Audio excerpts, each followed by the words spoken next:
up, everybody, and welcome back to another episode of Black Tea. This is the podcast all about Black women in advertising, presented by Muse by Cleo. As usual, I am your humble host, Michelle Lawrence, and I am so happy today to introduce our next guest, Monica Johnson. Hey, Monica. Good morning, Michelle. Hello.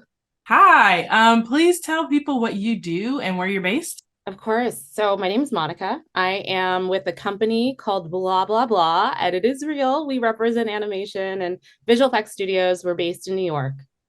That's funny because when you were filling out your form, and it was like, oh, put down your company, and it was like blah blah blah, and I was like, well, that's rude. Why don't you just tell me where she works? Just tell me where she works. And it happens a lot because whenever I go to sometimes like an industry event and I fill out the company name, I'm like, well, it just says my name, but everything else is left blank, and it's because they really think it's not a real company, but we are 100%, 1,000% legit.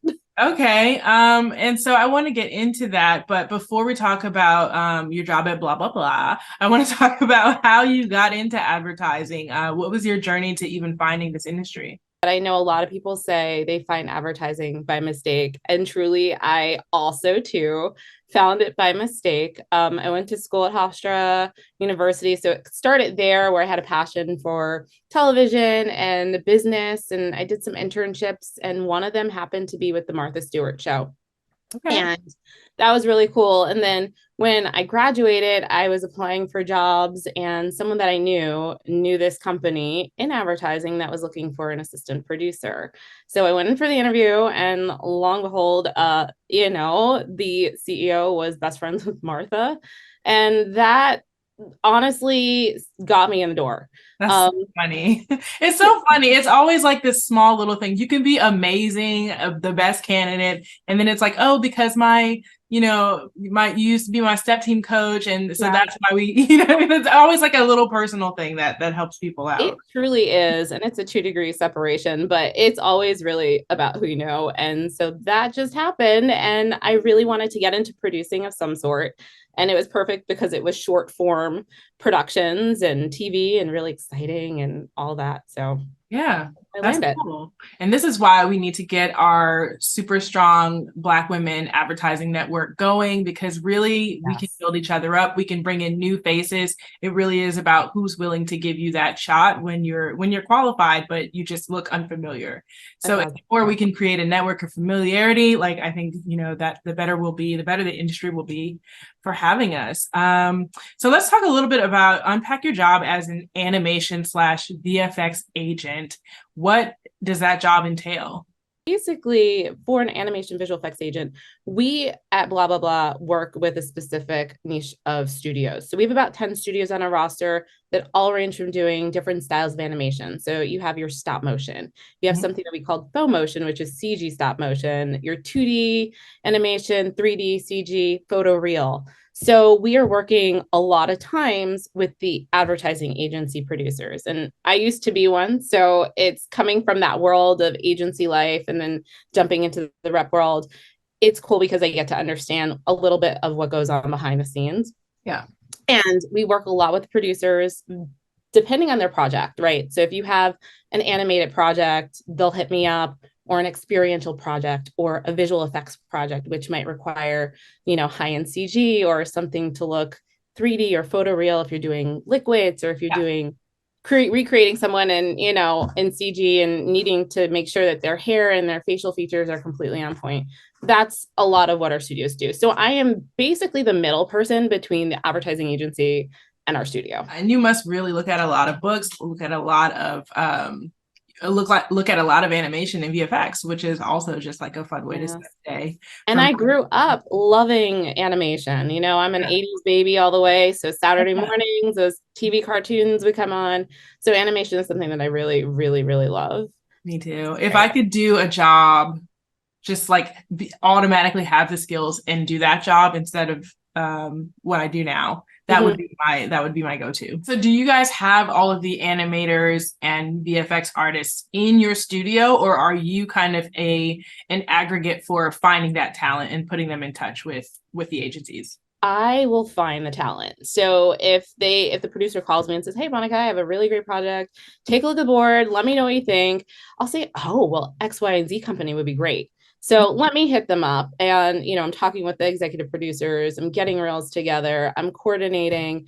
Half the job is really almost desk work, but it's also really the last 50% is really connecting with people on a day-to-day basis and developing those relationships. You represent the makers in the advertising space, being an agent for them. Have you learned anything about advertising that has surprised you just working on this particular side of the business? Absolutely. I think coming from the advertising agency side, I went in not knowing what at all to expect, right? So I had a very small team when I first started. It was just myself and my boss. And so I was looking at talent payments and contracts and knowing all the lingo of how to develop an estimate and look at bids and line items. So that really helped me develop those skill sets of, going in and then now jumping on to the other side of things and really understanding what everything kind of means. And I'm still learning. I mean, everything every day is in advertising a learning experience, and it's definitely different. But it's exciting and it's fun. I know that you have a breadth of passions outside of the advertising industry as well. You play piano, you do makeup. Talk a little bit about those passions and how do they inform and inspire what you bring to your advertising work? It's really interesting how I got involved with makeup because I was producing at the time. My mom actually, unfortunately, got sick and passed away. So I had to just, I think, for anybody who's going through whatever, just to hit the pause button. And so my pause button was an Eat, Pray, Love moment where I found out, oh, well, I love to travel and I love to also do makeup. And I think makeup is something that brings me joy and happiness. So that was about almost 10 years ago when I just started really saying, okay, well, I'm going to take a break from advertising, get involved and get trained with doing makeup. And I loved it. I would meet clients who might have gone through something really traumatic like cancer, but then you're putting makeup on them and then it's like they're transformed into a whole other person, which was really beautiful to see. So got trained. And then I said, okay, I'm going to take a leap of faith and I'm going to start my own business. So I started my own makeup artistry business where I'm now working with, different types of photographers. I'm on wedding shoots all the time, or just wedding events. And it just kind of grew from there. Your makeup, by the way, looks amazing. You're glowing, you're radiant, assuming you did it yourself. And this is a look. I love it. It's Thank you. But yes, I did do this myself. Yes, it looks great. So during the pandemic, which all of us remember, it kind of just abruptly ended and paused. I would say hit the pause button again because I couldn't obviously go and do makeup on anybody, touching anyone's face.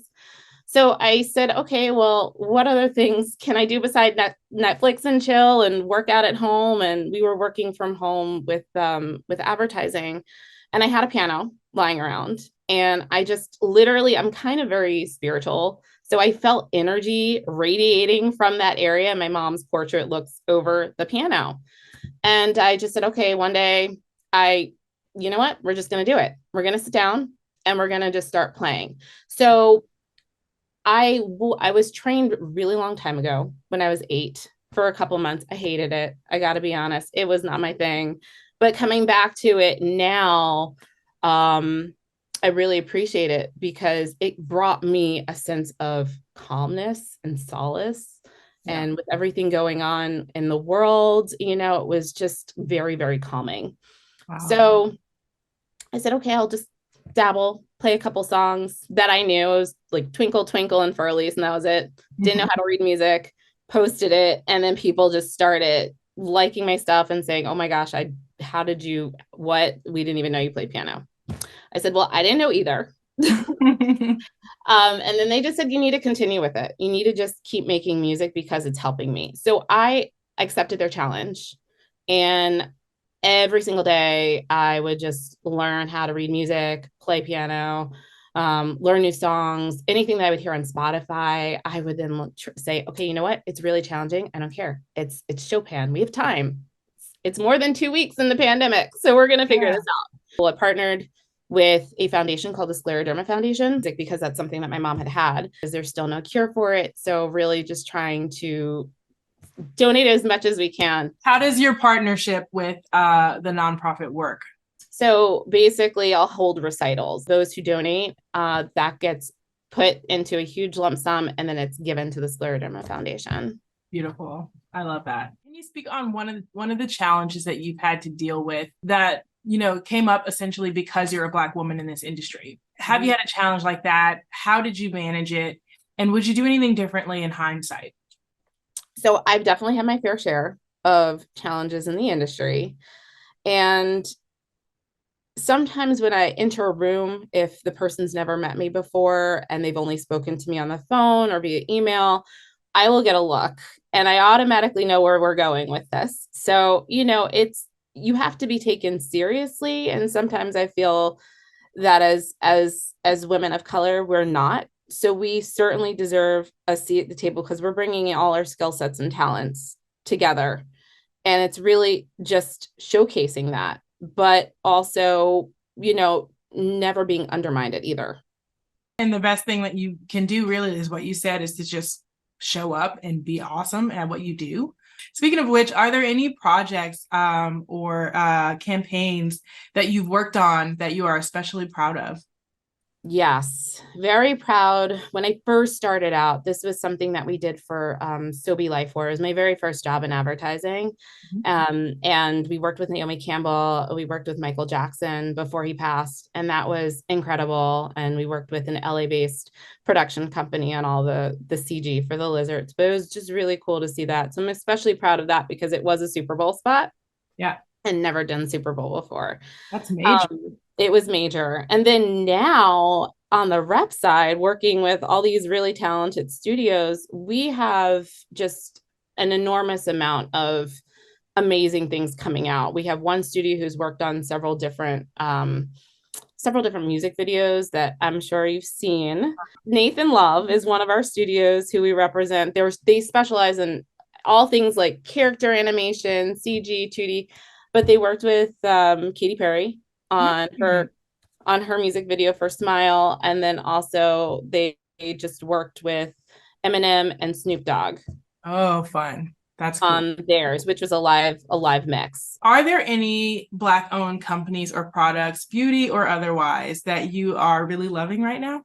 1,000%. Yes. What is in Monica's kit at the moment? Yeah. I went to the makeup show a couple weeks ago in New York. I met Danessa Myrex, who is one of my favorite makeup artists. So she has a wealth of products and she's obviously, it's a Black-owned company. She's phenomenal. So definitely look her up if you don't know about her. Pat McGrath is another one who I really admire and have a ton of her products. You know, and then also as far as fashion and all of that, I would say Chen Burkett is a really great line that I love. Oyam Wen is another one because I love, whenever I do recitals, I love frou-free tulle outfits and all of that. So that's something really beautiful, really glamorous. Of course, Rihanna with Fenty. That's another great one. Even Jackie Aina, she's now in Sephora with her Forever Mood candles, and it's a mood. And I love to see it because say roll back 15 years ago, we just didn't have the representation that we do in beauty. So now it's really just blowing up, which is lovely to see and absolutely need it, you know? It's funny, like the bar used to be so low. It was just like, can we just have some shades? Can we just have our shades in the store? The bar was on the floor. It's great to see how far the beauty industry has come. It still has a long way to go, but there are women out there making their own lanes. Well, Monica, I want to thank you so much for coming on Black Tea today. It's been great talking with you. Not only is your skin radiant, but your personality is radiant as well. It's been great to get to know you. Great chatting with you. Thank you again for having me on. Of course. And to everybody out there watching, thank you so much for watching Black Tea. Please do tune in for all of our other episodes. You can find those at musebycleo.com/Black Tea and follow us on Instagram at sipblacktea if you're not already. And with that, we will see y'all on the next episode. Bye.